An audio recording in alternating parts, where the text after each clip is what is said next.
I'm sure that's too high. It's not too high. Betty. Peace out, Betty. Betty. Oh, shit.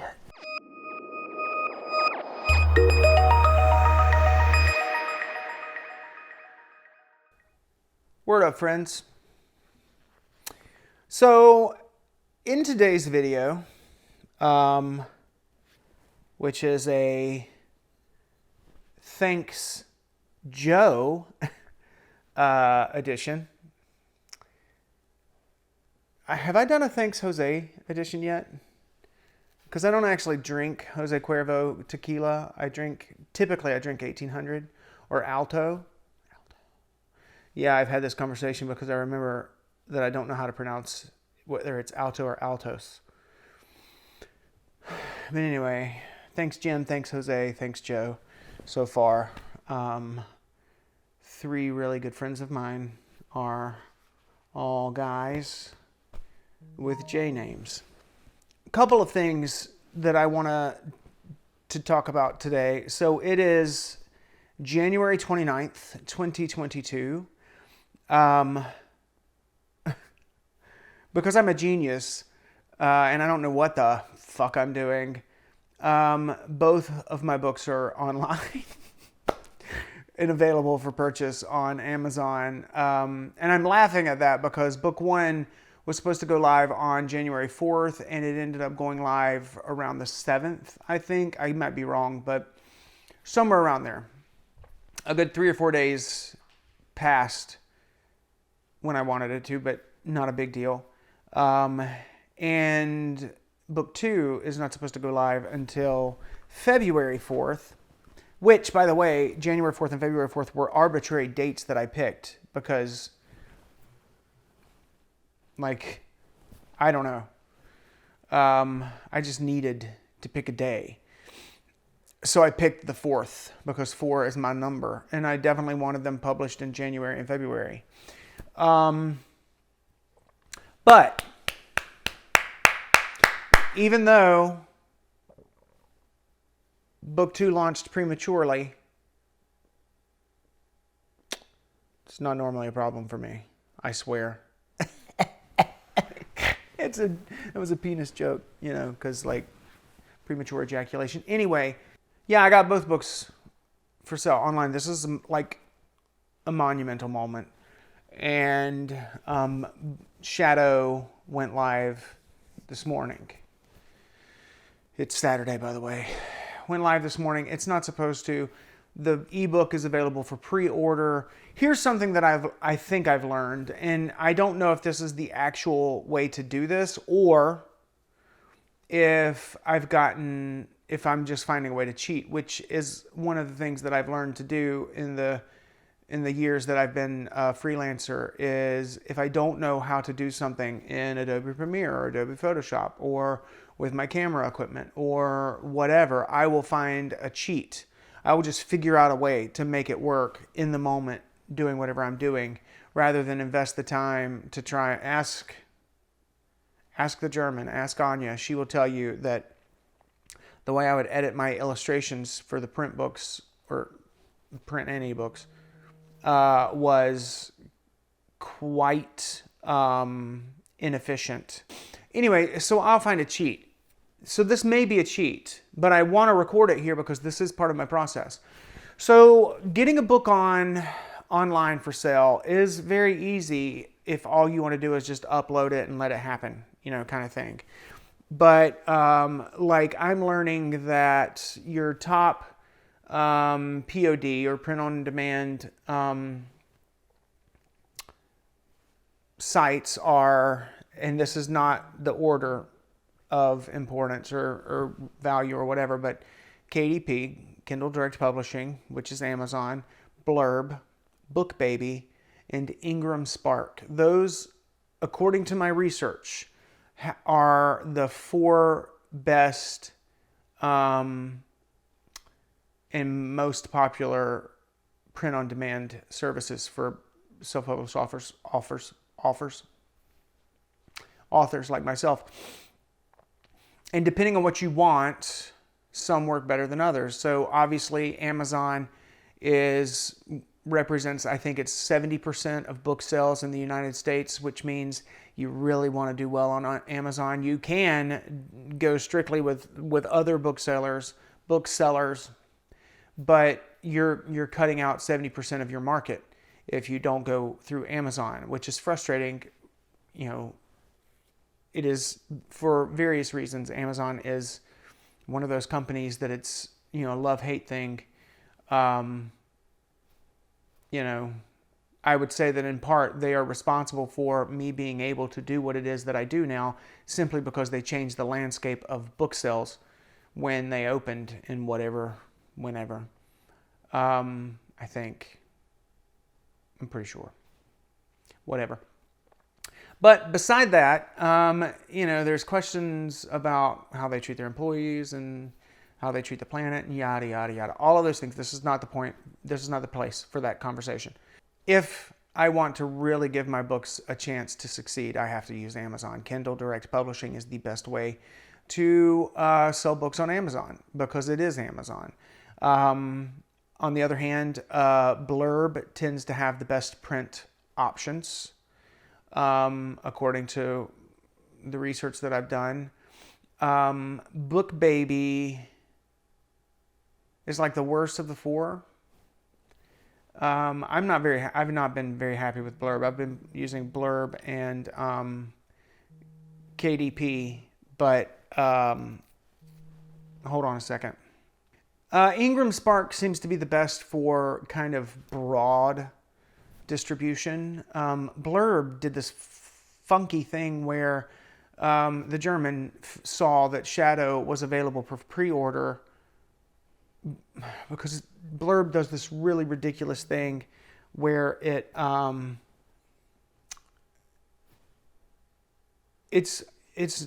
not happy with Blurb. We'll talk more about Blurb later. This is not about that. But anyway, so when I'm putting a book on KDP, when I'm getting my book on KDP for distribution on Amazon, what I've done with both Shadow and Scarecrow is I upload the print book files because I am a print book reader. I don't read ebooks. I have never read an ebook. I mean, at all. I listen to audiobooks, love audiobooks, but I'm not going to hold a tablet and read a book. Like, that does not appeal to me. I don't like reading articles online. I will print the damn article and hold it in my hand. That's just one of the quirks about me. I'm going to say that it's, something about how classy I am, or, something really positive.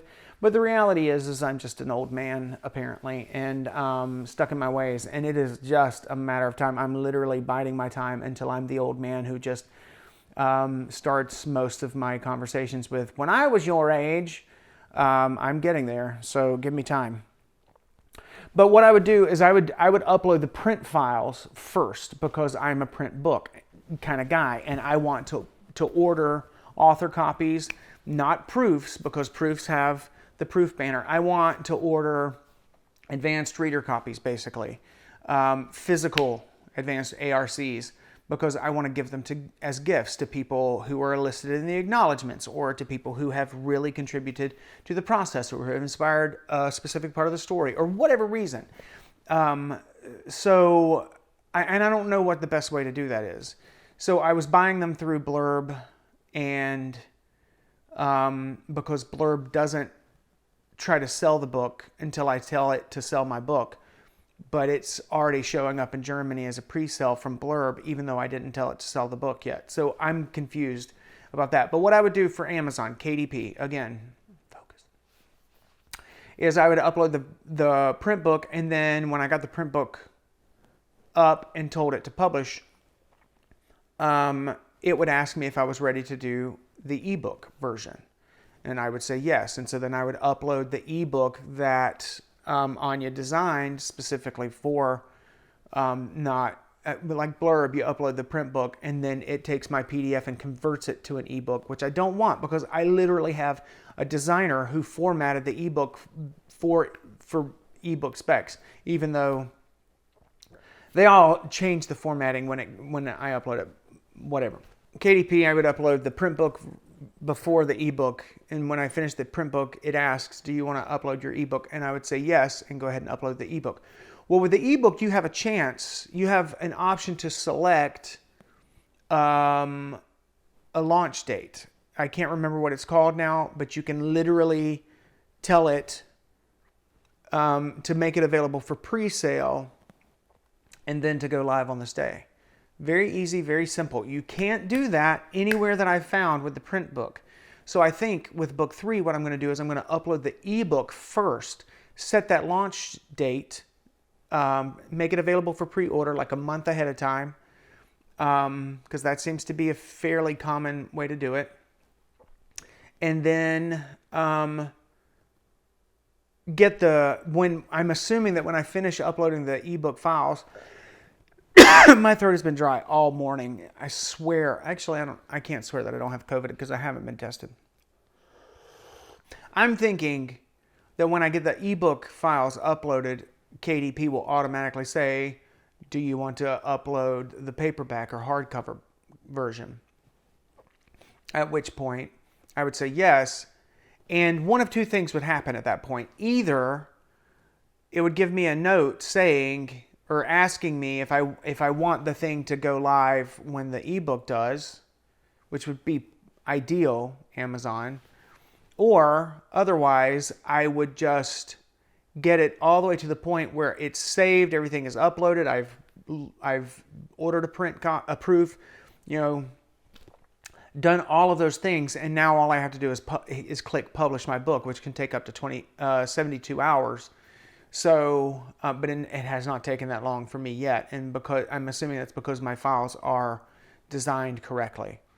So it usually happens overnight. So the day before, so like if it's going to launch on, let's just say October 4th, then on October 3rd, I would go in and click publish my book, and it should be live. Print and ebook should both be live the following day.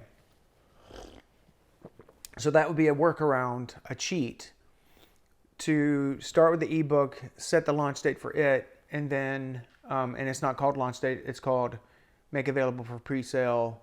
That's the question you're looking for if you're on there. All right, but I'm going to move on. I did want to make a record of that. So basically it's been 3 weeks. 1, 2, 3. Yes. So the book has been online for sale for 3 weeks.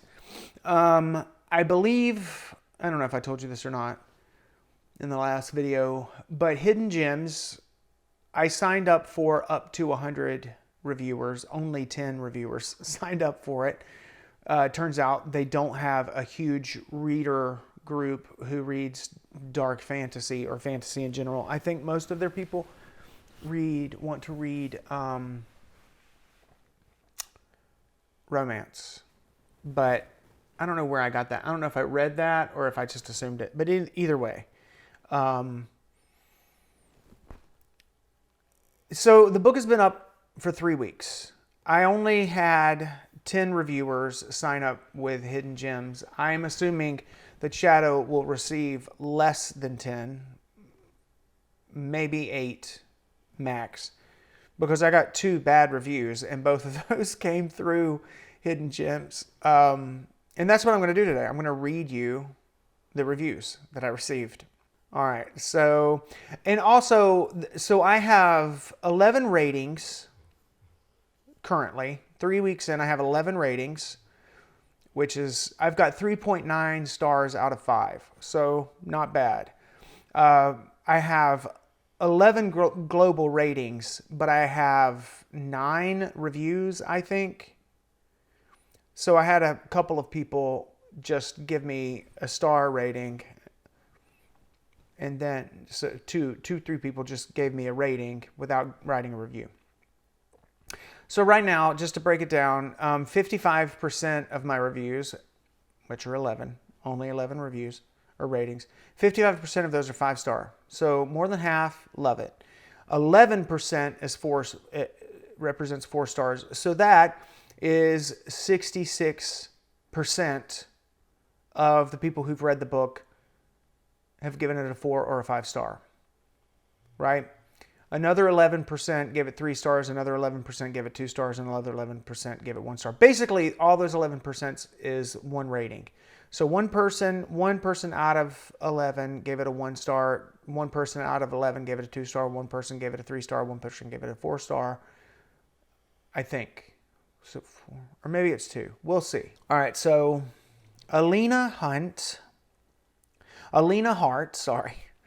gave it 5 stars, and her review tagline, title, whatever it's called, is original and good. She said this was on January 10th. This was such a uniquely haunting tale that makes you think and enthralls you to the story. I could not stop reading as I had, all caps had, to know what was going on, what was doing it, and how everyone was, if possible, getting to the end. I have never read anything like this, and I am happy I did. Enjoyably entertaining, dark, haunting fantasy, and right up my alley, a must-read for lovers of dark fantasy. So there are a couple key phrases in here that I love. For example, when she says this is unlike anything I've ever read, I have never read anything like this. Love that. Because that means, it could mean that perhaps she doesn't read a lot of dark fantasy, but then she says dark, haunting fantasy and right up my alley. So I'm assuming that she does read dark fantasy, but this was kind of unique and had its own flavor, which makes me happy. Donna gave me 3 stars, and her tagline says, not quite what I was hoping for. 3 stars, and that title, not quite what I was hoping for, that sounds bad, right? But I love this review. Donna says, I'm finding this one difficult to review. Right from the start, I was confused and I had a hard time connecting with the main character or any character. The plot was really hard to follow, probably because nothing made sense, and I was lost as to how Elliot even got to where he was. Finally, about 75% in, things started coming together. All right, so one of the conversations that we've had is in regards to who am I writing for? Who is my target audience?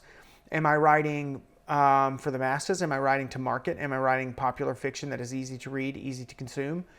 Or am I writing for a more intellectual, deeper thinker reader kind of thing? And you know, one discussion we had on this was, am I writing for my editor who is kind of editing for mass appeal, right? For greater inclusivity with people being able to relate to the material. And my beta reader who is far more clinical about the logistics, like the realism of it and that kind of thing, but also very focused on heart and the authenticity of the intangible emotional aspects of the characters' journeys.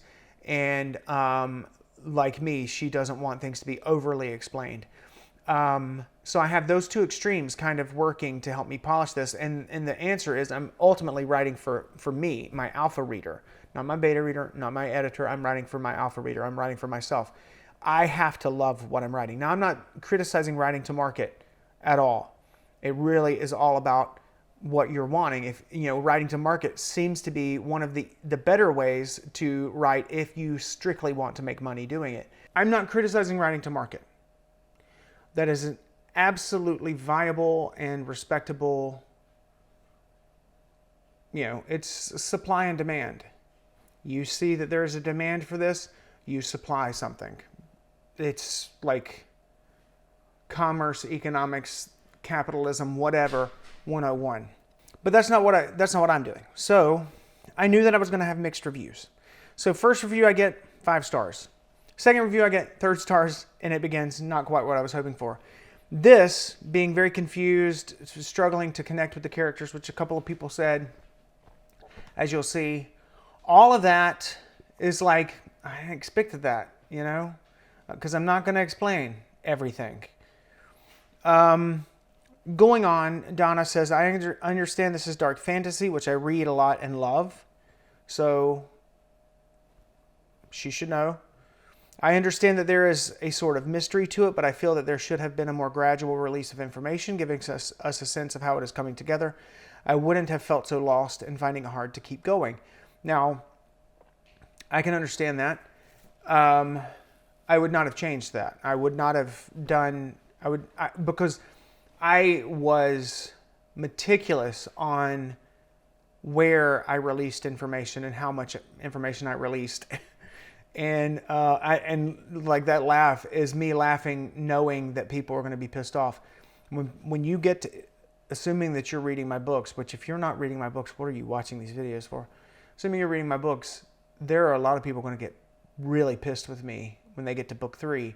And I know that. But the payoff will be worth it. You're going to have to trust me. You're going to have to trust that I know what I'm doing, or else come to terms with the fact that I don't know what I'm doing and I suck as a writer and you need to move on and find someone else to read. And that's not me being an asshole. That's just me being honest. I'm not going to appeal to everyone. So, okay. But this is an interesting comment, and that would have been interesting to get from a group of beta readers.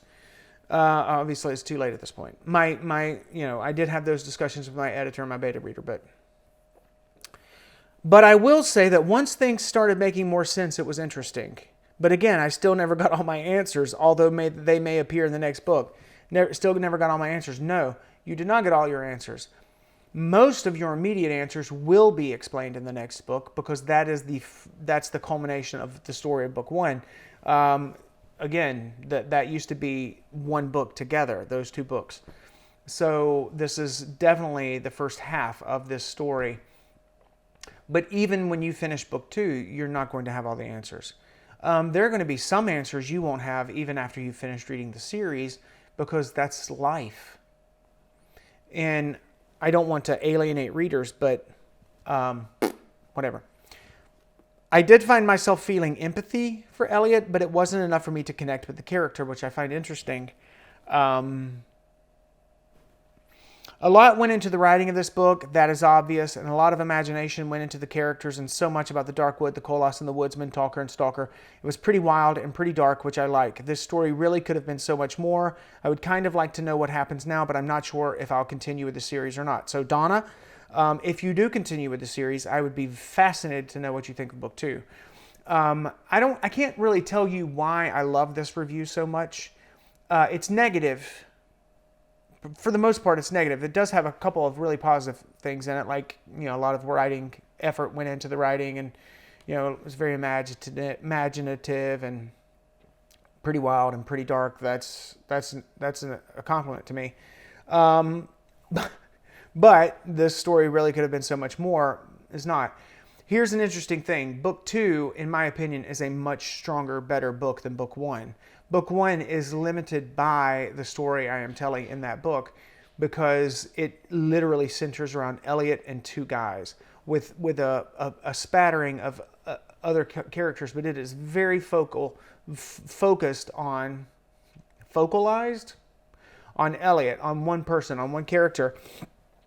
And we only deviate from seeing his POV two times, and then one brief little moment that I forgot. Book 2 is far better, I think, and will definitely explain a lot more than book 1.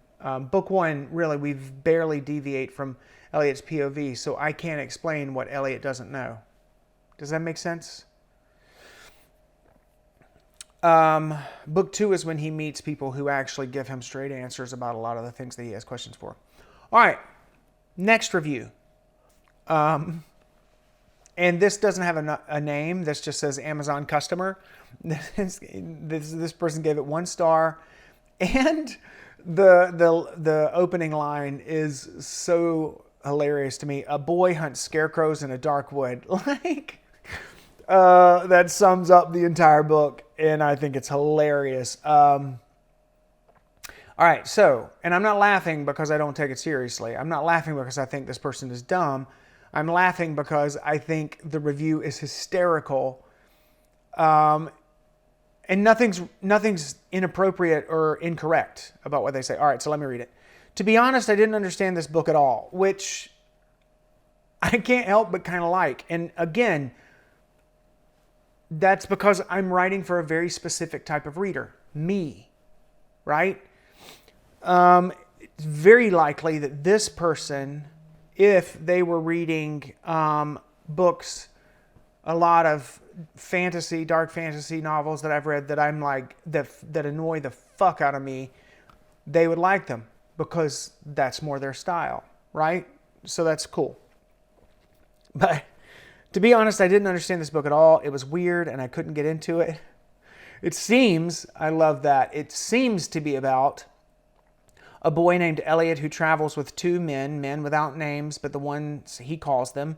They hunt scarecrows, which seems to be evil creatures living in a wood. They sacrifice animals.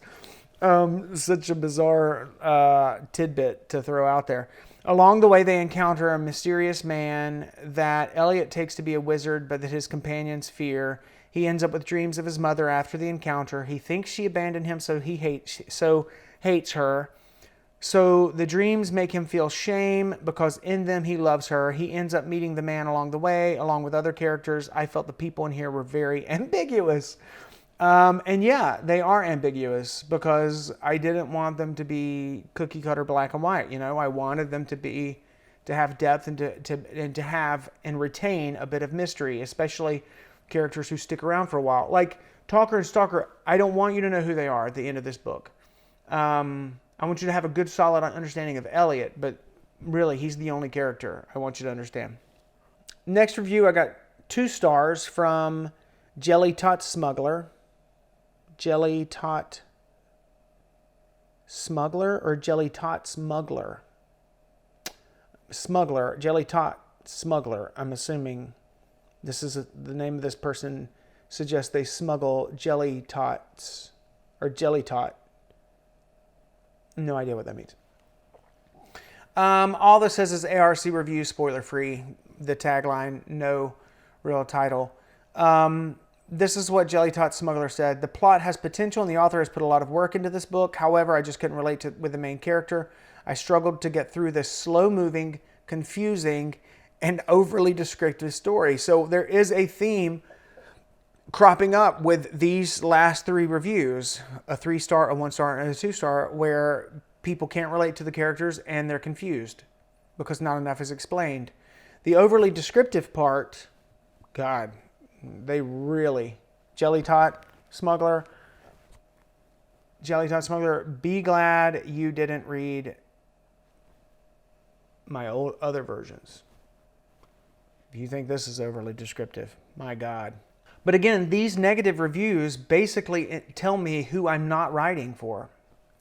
And it confirms that that decision that I made was kind of true. There are people who will get it and people who won't. And I think most of these people probably prefer more answers, a bit more clarity, less ambiguous characters, more easily identifiable. Maybe they're complex, but you can look at them and say, yeah, well, they're clearly a good guy, or yeah, they're clearly a bad guy. And mine are not like that. All right, so Rebecca gave me 4 stars, and her line in her review begins, many layers to this tale. And this is one of those really fascinating things, responses, that I really don't even know how to process exactly. This is one of those odd books that feels like you are reading it when the divine timing is right. Divine timing? So Mike, who I've hired to help me with some marketing pieces, when I was talking to him, he actually mentioned the fact that he read the book and really enjoyed it. And he made a statement that was something like, this is one of those books that I didn't realize I needed it until I read it. And I kind of think I understand both Mike's response and Rebecca's response in that I've read books before, and regardless of what my attitude was going into them, it sounds interesting, I probably like this, or I'm not sure what this is about, but I'll give it a try, or whatever. And I read it, and it feels like it has changed something in me. Not like on this existential level, but as a reader, as a consumer of fiction, it has changed something for me. I think one of the books that did that for me, well, honestly, American Gods by Neil Gaiman. Salem's Lot, Stephen King, Boy's Life. Actually, I think the first Robert McCammon book I read was Thus Speaks the Nightbird or something. Or Speaks the Nightbird. Speaks the Nightbird. Which made me really invested in Robert McCammon's writing. And then Boy's Life was like, oh shit, I hate words like this, but a revelation. It just felt, so I think I understand that. And if I'm reading that in context or understanding that in context correctly, for Rebecca to say, this is one of those odd books that feels like you're reading it when the divine timing is right, I really like that, because I feel like that means they really connected to it.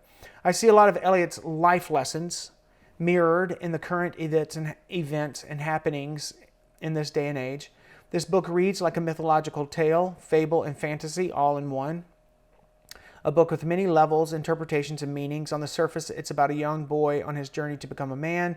Peel the layers away, and you reveal many hidden, deeper, thought-provoking innuendos. And then she added, I received a free ARC from Hidden Gems and voluntarily reviewed. So much about this. So I can't remember if I've discussed this here or not, but I don't write for the purpose of making moral statements. I write to tell an interesting story. However, my life philosophies, my moral background, all of those things are going to bleed into what I'm writing. I think that that's inevitable and fine, and maybe it even improves the quality of the writing. But I'm not trying to make a statement on the world we live in. So I don't know what life lessons she is referring to that mirror current events. But I will just briefly remind you that the dream that I had that led to me writing this story, to me, I interpreted that to basically be an indictment against certain ideas about masculinity in our culture and how boys become men. It is directly responsible for me looking for a job at a youth home where I worked for 15 years full-time, 3 additional years part-time. So it shaped me, the dream shaped me, and it was absolutely, I believed, a statement on what, life lessons mirroring current events and happenings. There, you could make the argument that this boy is struggling with an identity issue. He has an absent father, although his mother is the one he thinks has abandoned him and all those things. His father is really the one who's been absent his whole life for various reasons, not even his own fault necessarily. Our main character is black. The boy Elliot is black, but it's not about race issues in America, because the book does not take place in America. In fact, there aren't race issues in the book. That's not why he's black. He's black because he's black, not because I'm making a statement about race, because I'm not qualified to write that kind of story, I don't think. Because I'm not black. You understand? So but that's the thing about good literature, is people find the truths in it that the people writing it, me in this case, didn't even intend necessarily. We find truths that speak to us in everything that we consume, entertainment or otherwise. All right, moving on. D.S. de Keyser, Witches, Fae, and Scarecrows. She gave this 5 stars. I voluntarily reviewed this book after receiving a free copy. I think we all had a nightmare of witches eating us as children in various iterations. This is the story of a cursed village, one mother who seeks to break this cycle, and the boy of spring. Every boy is sent to the dark wood at 7 to become a man by hunting a scarecrow. He is taught and protected by 2 terrifying men.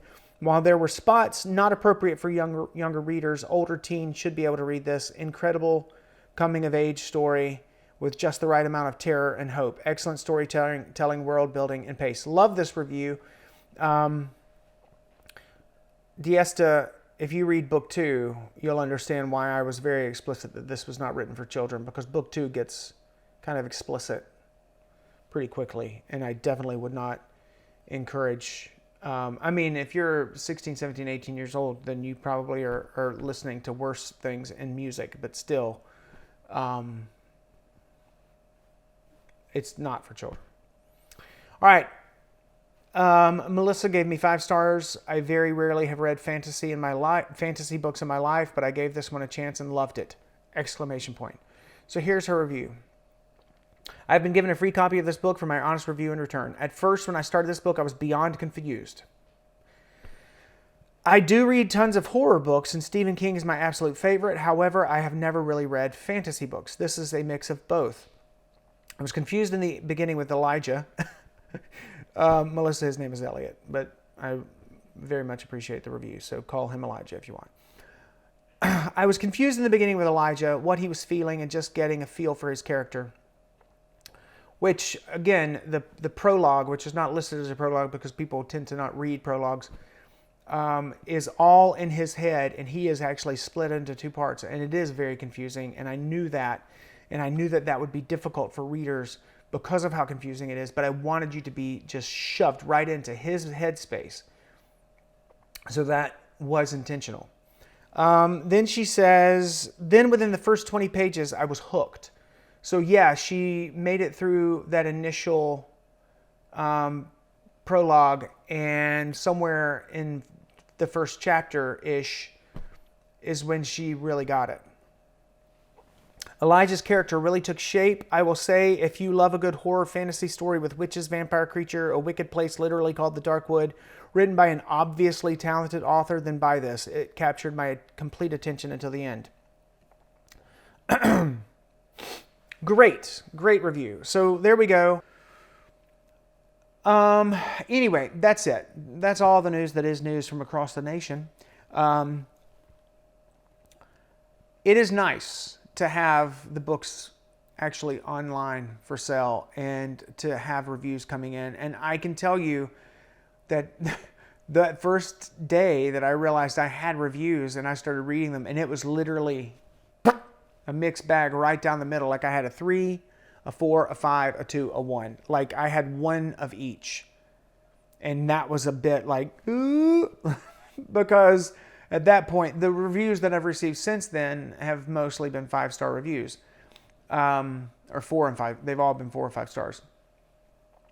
But it was a bit nerve-wracking right up front. It was totally expected, but also like, oh shit, like I may have made a mistake and made this really difficult for people to relate to, and the majority of the people would not relate to it, and it could take a very long time before I have enough people interested in reading it to really start making money, but we'll see. So next steps, I am actively working on editing book 3. I have done my first initial edit of my existing manuscript, the first draft manuscript. I've worked through the first 13 chapters. I'm feeling pretty good about where those are.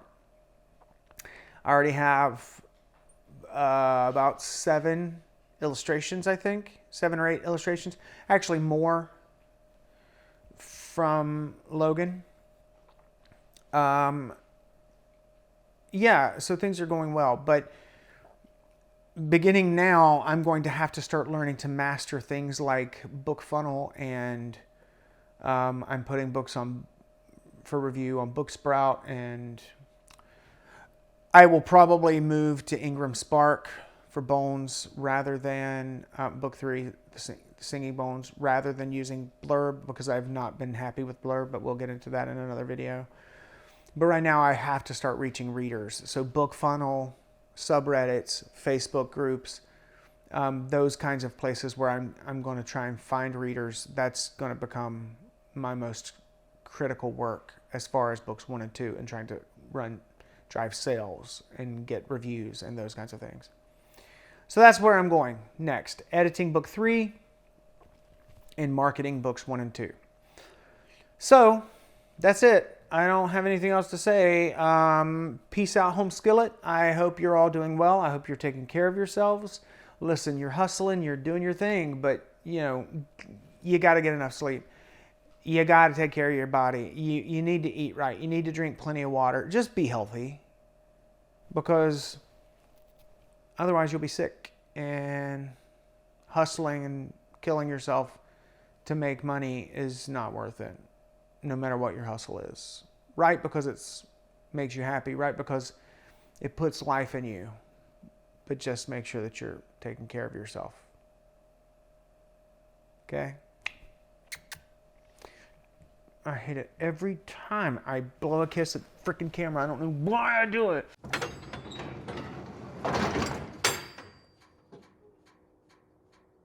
Really, really, really looking forward to that, because I'm a hardcover kind of girl. Cannot believe I just said that. I'm a hardcover kind of reader.